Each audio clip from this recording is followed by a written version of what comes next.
Redfern pulls up for three. Boom! Knocks it down. Curry from the corner at three. Puts it in. For overtime, makes it. Garrett, right.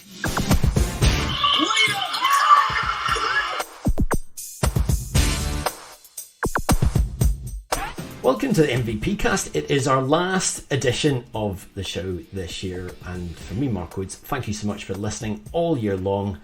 And we're going to finish up with someone quite important. He's the new guy on the block. He's the new chief of the BBL. He's come in to spark a resolution, change everything, and make the BBL the greatest thing since sliced bread was sliced bread. He is Aaron Radin, the new CEO of the BBL. Welcome, Aaron. Thanks for having me, Mark. I really appreciate it. You're just a few weeks in. How have you found our humble league and our humble game and our humble country?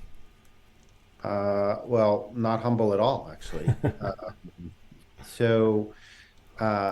I've been really impressed and excited about what I've seen thus far in a few different aspects. One is just the quality of the games I've found to be really entertaining. I had a colleague who joined me at one of the games about a week or two ago from the United States, and both during and after the game, they were remarking, they were like, "Wow, like I didn't expect that the games were going to be this good and that the quality of play would be this high." That's not to suggest that there's not room for improvement, but like very exciting. Second is the level of enthusiasm that I'm seeing in the arenas. Most of the arenas are totally full or nearly so. The crowds are engaged. A lot of young families, which has been really great. And the people that I've spoken to at the game seem to be having a really good time. That's not to suggest that there aren't a number of business opportunities that can be expanded upon. And so that's really been where I'm spending most of my focus. You've got this mission statement, and we were going to call it earlier this week when you were talking to the commentators around the league and off the streaming service. And the big picture thing was we want to be a premier content and entertainment organisation. Yeah. And for those people listening in, particularly fans who have been around the BBL or love the BBL for a while, how does that differ from just being merely a basketball league? It's a great question, and it's perhaps not subtle distinction. So, look, I think there's the in-game experience, and then there's all of the other ways that you can experience the league outside of being in an arena. Both of those are entertainment experiences. Notwithstanding my comments before, there is absolutely room to create an even more exciting in-person, in-game experience from the entertainment that occurs during breaks, from the way that the starting lineups are introduced, like all of it, from your entrance into the game until you leave the arena at the end, all of the concessions and the types of things available in the arena, like that is part of your evening's entertainment, and we should be absolutely shooting to make that world-class in terms of how somebody perceives that experience to be. Similarly, we're an entertainment organization. We produce entertainment, and entertainment, transmitted principally through video and images. And we have a lot of competition. And it's not just football and rugby and cricket and so on. It's PlayStation and Xbox and Netflix and Apple TV Plus and Amazon Prime and all the other things that people can spend their time on. So the manner in which our game is presented to consumers is critically important, that we engage and entertain them. And in that respect, I think that we've established a baseline, but one that I'm hoping and expect that we can continually improve upon. That's everything from how the game is actually presented in the broadcasts to our website, which will be overhauled in the spring, to everything we do in social and beyond. So there's plenty of touch points that I think can be improved upon, but all of them going back to your kind recitation of what we're thinking of from a mission statement is focused on effectively, and maybe you might have left off the last part, which is we want to bring joy to our fans. Like, we want to create joyful experiences and memories. How do you take lessons and the quick sort of portfolio? So you've had time at ESPN, as have I, and you've passed through the NBA, and you've been at Meta, which is the ultimate data-driven organization. How does those experiences shape what you're looking at here? Which it's I think everyone agrees, and I've been around the BBL for a quarter of a century, which makes me feel really ancient. But it's a league that's been on the cusp, and it's tried. It's had the investment in the past, and it's flopped, and it's shot big, and it's failed, and now it's had an upward trajectory for a while. But what have you taken from those experiences? You think, oh, right, this can be the nudge, the lever, the door opening that really unlocks this potential. Sure. So there's a couple things, both in terms of my own experiences and then in terms of what I think is going on in the marketplace on a macro basis. So let me start with the former. Most of my experiences have been in either starting or coming in to manage businesses at a relatively nascent state. Probably took me too long in my career to figure this out. But the things that I enjoy most and hopefully am best at is the build process. And even though this is a league that's 30 plus years old, a lot of the business aspects of it are in a relatively nascent or a state that there's still significant headroom in development in. So a lot of that starts with what is the infrastructure that you want to build in terms of the talent that's required to actually build that business? I'm happy to discuss that further if you'd like. Second, I think, and I was actually talking about this with some of my team members this morning, is culture. I think culture is incredibly important. One of the things that I'm trying to emphasize early on, and will continue to do so, is the level of optimism that I feel and that should be permeating from my team and across the entire league organization. The second is transparency. Like, I want everybody to feel like we're all in this together and we're all going in the same direction, and that everybody has the opportunity to individually and collectively benefit from the growth of this league. And I've been lucky enough, maybe it's luck, maybe there's some bit of skill involved, to have built a number of different, what effectively are digital content businesses. And so I hope that we're focused on the right things to start. It frankly is really critically imperative that I am, largely because we're operating with limited resources. And so the things that we prioritize and focus on, we got to get right. Or at least we got to be focused in the right areas. And you reference data, using data to indicate whether we're being successful in our efforts or not. And if so, we're doubling and tripling down. And if not, we're quickly pivoting and moving to another tactic. In terms of the macro environment, I think one of the things that's really attractive about the league at this period in time is actually has nothing to do with the league. And that is how people are consuming content. Linear television, the sort of traditional way that the television is delivered, BBC One, 2, ITV, Channel 4, over the air, has been shrinking. And that's probably been going on for 20 plus years, slowly, then faster and faster and faster. And so consumers' time is spent elsewhere, and I pointed to some of the things that it's being spent on. And so broadcasters, whether they're sort of the traditional broadcasters or streamers, are attempting to identify, and you've seen it in the stock prices of companies like Netflix and Disney and Warner Brothers Discovery and Comcast, which owns Sky. There was sort of, for some period of time, they were being rewarded for growing audiences as quickly as possible. So, which means generally advertising and doing consumer acquisition. and now they're being penalized because they're not profitable. And part of their profitability is driven as a function of their programming costs.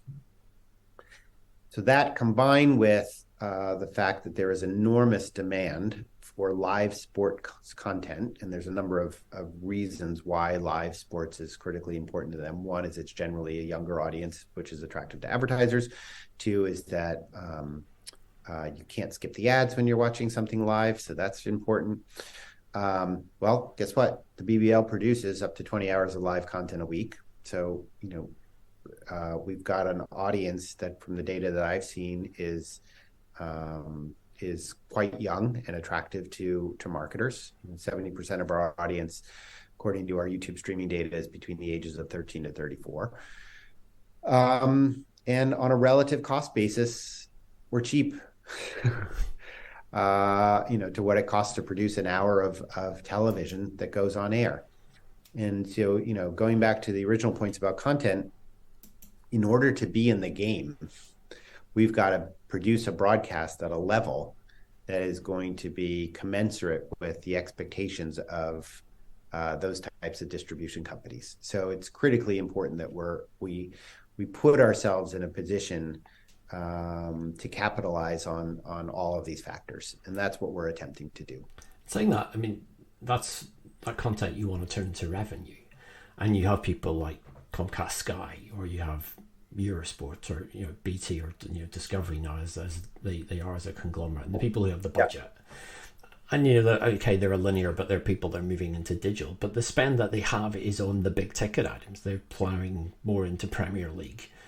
And they've cut budgets even for your rugby, your second tier sports, and your cricket's getting a bit of that, but you can see the squeeze a little bit there as well. When you're looking at basketball in this country, it's quite far down the food chain. Do you have to grow this product before you can get the revenue, or do you believe that there's something there that's, as you talked about, demographics, that can really find a niche, that can be a valuable niche that will justify the investment that's going into the league?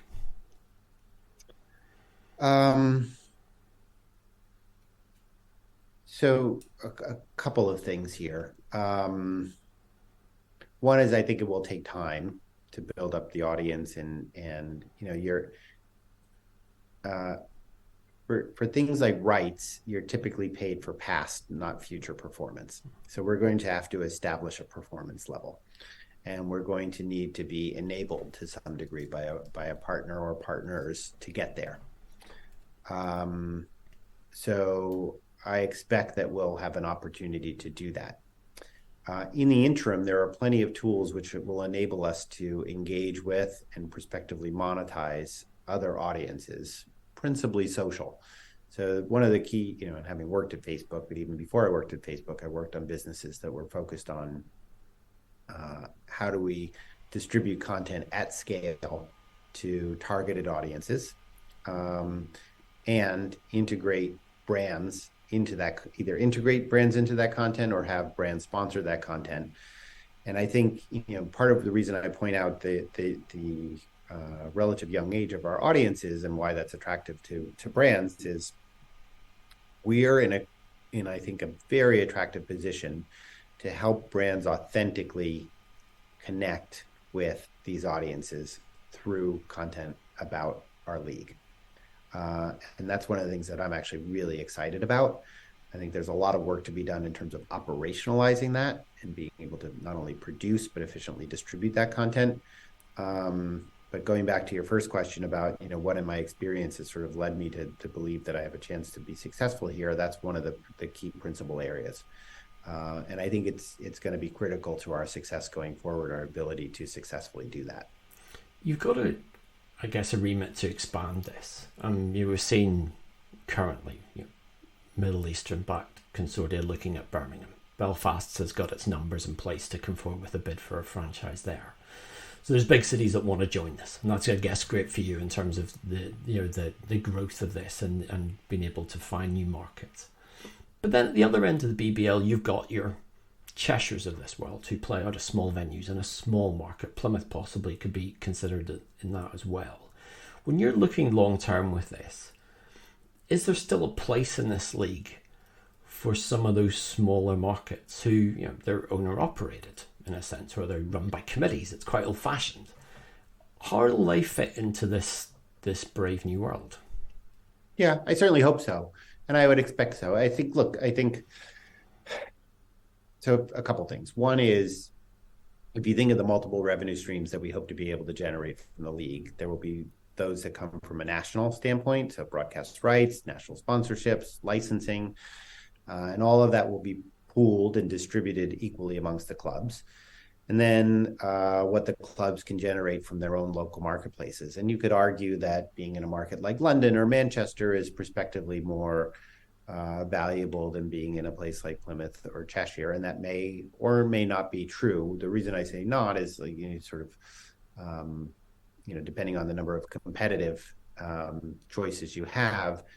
Having been in the local broadcast business in the U.S., I know that prices in smaller local markets are actually higher because there's the opportunities are scarcer. So that's sort of TBD. I think I don't know that I necessarily say a bigger issue, but an issue that in particular is related to those two clubs that you mentioned, but also to many others in our league, is the issue of facilities.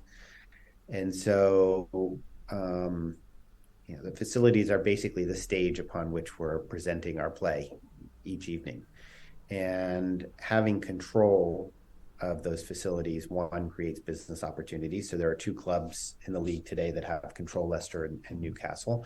There are three clubs that have developments underway to do so, to build their own and control their own facilities. So that leaves several others. And the second is, how do you best present your product in these facilities? So, I think that is likely a necessary part of the development going forward. You referenced, other potential expansion. I think that's absolutely interesting. Either in or in addition to the communities that you mentioned. I think my perspective, again, very early days here, is that I would like to put us on a sort of more solid foundational structure in terms of our ability to do all the things I mentioned before: produce content, establish ourselves much more prominently in the B2B marketplace, to allow ourselves then the opportunity to facilitate an expansion that would be mutually beneficial for all the parties involved. So would you say expansion next year is too early? Probably, I think. I think a large part of it depends on how fast my team and I are able to go. In that respect, I'm operating with extraordinary naivete at the moment, and assume we'll be able to move with no friction whatsoever. But I'm also somewhat, realistic that things take time. Building a team takes time. Creating relationships, establishing a marketplace takes time. So, TBD. Scotland's quite interesting. Obviously, it's close to where I'm sitting right now. But Glasgow got very exciting plans. Caledonia with new arena, new investment. How do you view that as a kind of building block, and also in terms of the model that you've got an investor with deep pockets? I'm sure you won't be saying that, who's got big plans, but also potentially there to add a franchise. So I think you've talked about it, rivalries, that you create that that experience where it's a bit more like football, where you want to go and you support it. There's a second Scottish team, and those things are big. I mean, do you think those two things together can be very exciting for this BBL? I do. Again, I think so. You kind of referenced this before. I'll take a shot at it maybe a bit more specifically. Is the community, or the size of the communities in which these clubs are in, need to be able to support the organization. I expect that a good portion of the revenue, I hope a good portion of the revenue, is coming out of national pools going forward. And the local pool has to contribute in an effective way. And so, depending on what the proximity looks like, we could be complementing or cannibalizing each other. So, but establishing rivalries, I think is part of, I'd almost go back to sort of some of the content premises that we're focused on. And I've talked about this with my team before, and I'm borrowing this, so it's not my original, but producing sports content is about hope and memory. If you sort of watch sports through those lenses, you sort of see, oh yes, I get like particularly good sports content. So hope being about what's the ambition for my team? How is this move improving my team? What is my team going to do in their next game because of the things that they've been doing to prepare? Like a lot of sports is about the buildup. And the second part, memory, is about the nostalgia for the great moments or not so great moments that have occurred in a team's history. And part of why I point that out is, those moments are only amplified when there's a rivalry involved, right? So I'm a Boston Celtics fan. My best memories are of the Celtics beating the Lakers. I was a Boston Red Sox fan growing up. My best and worst memories are of either beating the Yankees or losing to the Yankees. And similarly, in this marketplace, people's best memories of, being an Arsenal fan or a Tottenham fan are of beating the other club. And some of the memories that have stuck with them, sometimes for the worse, are of losing and having, their friends talk smack to them about what occurred. So, I think those are great opportunities because they create a resonance, they create an engagement, they sort of bind people to the sport, which I think you're rightly pointing out. And I would hope that we would be able to enable those rivalries, whether they happen, have to happen on a physically proximity, with a physical proximity, we shall see. Last couple of things. I remember when I used to work for the NFL and we had the NFL Europe product, and it was great. And it was on our doorstep, and it was there, and it was, it was everything you would probably want it to be, but it wasn't the NFL. And one of the big things with that was, despite that core audience, there was always that bigger audience that wanted the real thing. And the real thing in basketball terms is the NBA. And you're an NBA fan. I'm an NBA fan. And as much as I am primarily a BBL fan, I also love the NBA. And I know how many people watch the NBA passively. How do you think, as we go forth, you can persuade that huge lighted audience who will watch a Celtics highlight on the morning, or a Lakers highlight, or just watch that dunk or whatever it is, to come and be part of the BBL family? Mm-hmm. Well, I think nothing replaces live and the excitement of being live. I sort of reference, I coached for many years basketball. And nothing replaces the rush of being engaged in a live sporting event, no matter who the team. It could be an 8 and under team, and it's exciting. So we have to figure out, from a content standpoint, how to engage and draw in those audiences to have that experience and the exhilaration that comes with experiencing the sport live. I think basketball is certainly a sport that is better experienced in person, or is one of the best in-person experiences, I should say. You reference working for the NFL. I'd much rather watch the NFL on TV than be there in person. It's like, there's breaks, you don't know what's like, why are we sitting here for 5 minutes and nothing's happening? Like, there's actually barely any action.